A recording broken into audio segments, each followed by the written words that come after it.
programang ito ay rated SPG. Striktong patnubay at gabay ng magulang ang kailangan. Maaaring may masiselang tema, lengguwahe, karahasan, sexual, horror o droga na hindi angkop sa mga bata.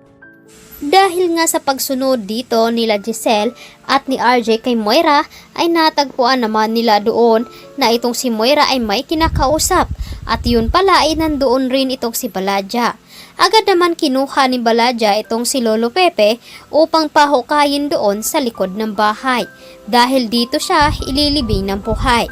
Nagmamakaawa naman itong si Lolo Pepe na painumin siya ng tubig dahil pagod na nga daw ito.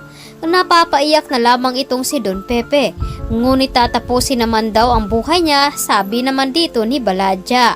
Hanggang sa nagmamakaawa nga itong si Lolo Pepe ay nakatuon naman ang baril dito sa kanya. Samantalang, tumawag naman itong si Zoe kay Moira. Tila nakukonsensya itong si Zoe sa pinagagawa dito ng kanyang ina. Dahil nga sinabi dito ni Zoe kay Doc Carlos na kasabwat siya dito sa pagkawala ni Lolo Pepe. Kaya naman nung nalaman ito ni Moira ay naggalit nga ito dahil nagtraidor nga daw ang kanyang anak. Dapat hindi na lamang daw niya ito tinulungan.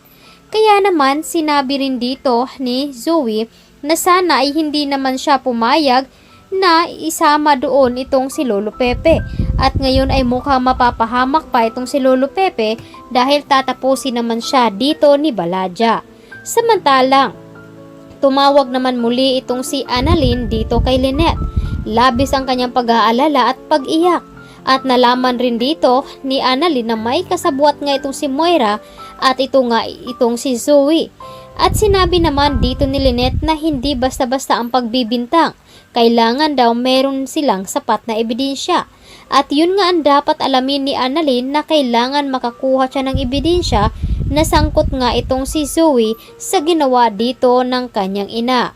Mahahabol pa kaya dito nila ni Giselle at ni RJ na buhay ang kanyang ama? Dumating naman ang mga pulis at agad naman itong nagkalat at pinuntahan doon ang lugar. Makakawala sana itong si Lolo Pepe, ngunit bigla namang dumating itong si Baladja. Ano nga ba ang gagawin dito ni Zoe? Na ngayon ay pinapatapos na nga dito ni Moira ang buhay dito ni Don Pepe. Kaya naman posibleng siya ang masisisi at mapakulong sa kanyang pinaplano. At dito na nga itong si Annalyn, habang nasa stage nga ito, ay naririnig naman niya na magkausap itong si Zoe at Doc Carlos. Kaya naman kailangan niyang makahanap ng ebidensya upang ito mismo ang magdidiin kay Zoe.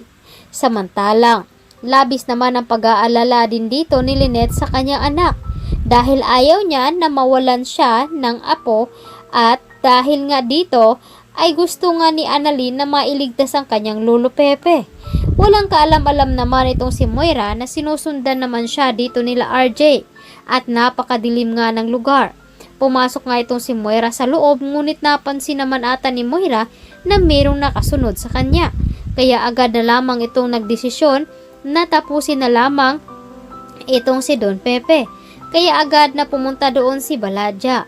Ano ngayon ang gagawin ni Lolo Pepe na ngayon ay nakatutok na nga sa kanya itong baril ni Baladja?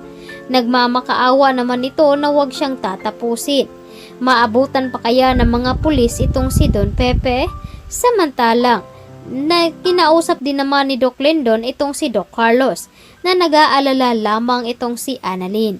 Kaya ito ang dapat nating aabangan ngayong hapon dito lamang sa Abot Kamay na Pangarap.